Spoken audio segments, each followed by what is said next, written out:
Hello बच्चों, मैं राहुल मुले, career launcher Nagpur में आईपी मैट के जो बच्चे हैं उनका मेंटर हूं। तो लेट्स स्टार्ट। आज हम लोग जो बात करेंगे, ट्रिग्नोमेट्री की कुछ बात करी थी हमने, तो आज हम लोग बात करेंगे एपी को लेकर। एपी मतलब अर्थमेटिक प्रोग्रेशन को लेकर, तो उसको रिलेटेड कुछ फार्मूलाज, कुछ लिस्ट हैं जो मैं आपको दे रहा हूँ। चलिए स्टार्ट करते हैं। राइट नाउ, अर्थमेटिक प्रोग्रेशन का मतलब क्या है कि this is suppose first term, the second term is a plus d, the third term is a plus 2d, a plus 3d, and ऐसे ही ये चलता रहेगा। राइट मतलब जो सेकेंड टर्म है और जो फर्स्ट टर्म है उसका जो डिफरेंस है वो हमेशा सेम चलेगा, यानी थर्ड टर्म और सेकेंड टर्म का जो डिफरेंस है वो भी सेम चलेगा। मतलब जो कॉन्सेक्यूटिव टर्म्स है उनमें जो डिफरेंस है वो हमेशा कांस्टेंट रहता है, वो हमेशा कांस्टेंट रहता है, and that is nothing but D. मतलब अगर मैं T N minus one term की बात करूं तो that will be D. D मतलब होता है कॉमन डिफरेंस।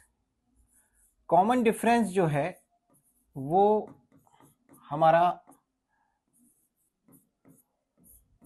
पॉजिटिव भी हो सकता है, निगेटिव भी हो सकता है और जीरो भी हो सकता है। राइट इस बात का ध्यान रखें, है ना। मतलब आप ऐसा बोल सकते हो कि 1 1 1 1 is also what AP. Right no problem. So basically अगर हम लोग देखें तो AP is what the first term, second term, third term, fourth term. तो इन सब में एक डी डी डी ऐड होता जा रहा है। डी ऐड हो, डी माइनस हो, आप एक कॉमन चीज को, एक कॉमन एक कांस्टेंट को आप माइनस करते जाएं या प्लस करते जाएं, उससे कोई फर्क नहीं पड़ेगा। That is what arithmetic progression.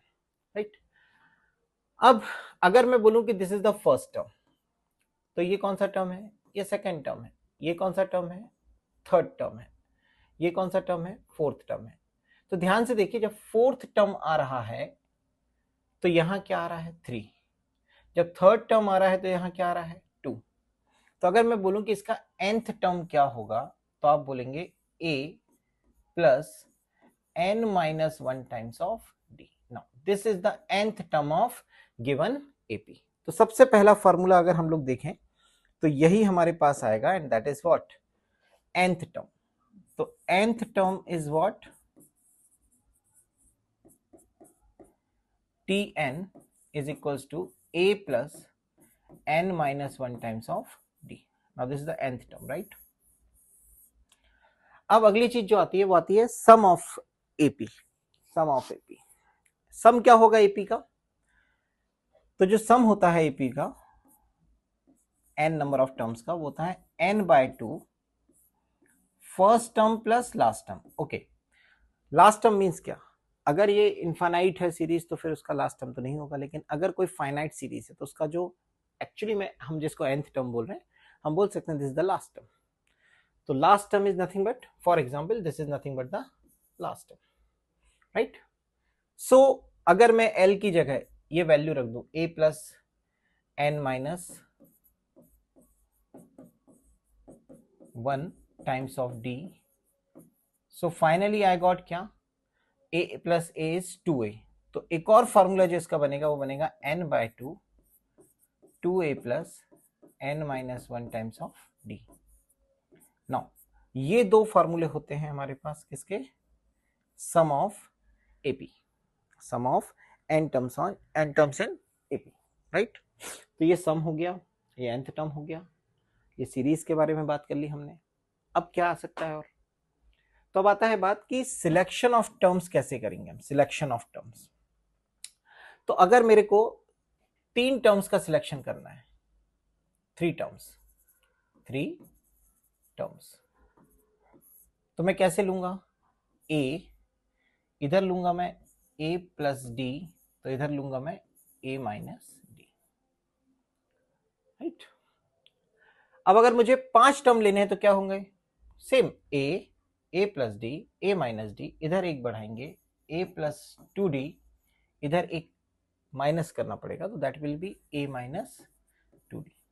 Now this is for 3 terms and that is for 5 terms. तो ऐसे ही ऑड टर्म्स के लिए सिलेक्शन आप इसी पैटर्न में ले सकते हैं, राइट. किसी ने बोला 7 टर्म्स, तो a प्लस 3d और ऐड हो जाएगा, इधर a माइनस 3d आ जाएगा, तो ओवरऑल 7 टर्म्स हो गए. अगर आपको बोला जाए कि suppose I have to select 4 terms, है ना, तो 2 से चालू करते हैं, 2 टर्म्स हमें सिलेक्ट करने, तो कैसे सिलेक्ट करूंगा मैं? तो one is a minus D, the second one is a plus D. इसका लॉजिक है, इसका पूरा कॉन्सेप्ट है, वो थोड़ा देर से हम लोग बाद में बात करेंगे. नाउ अगर 4 टर्म्स लेने तो क्या करेंगे? तो आप एक चीज बताइए, यहाँ पे जो कॉमन डिफरेंस चल रहा था इनके बीच में वो कितना था? d का था. इधर कितना है? इधर 2d का है, तो 2d इसमें ऐड करना पड़ेगा, तो दिस विल बी 3d. इधर माइनस करना पड़ेगा, तो this will be minus 3d. Right, clear हो रही मेरी बात?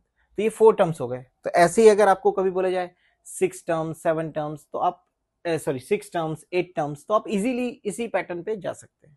तो this selection for 2 terms, this selection for 4 terms, right.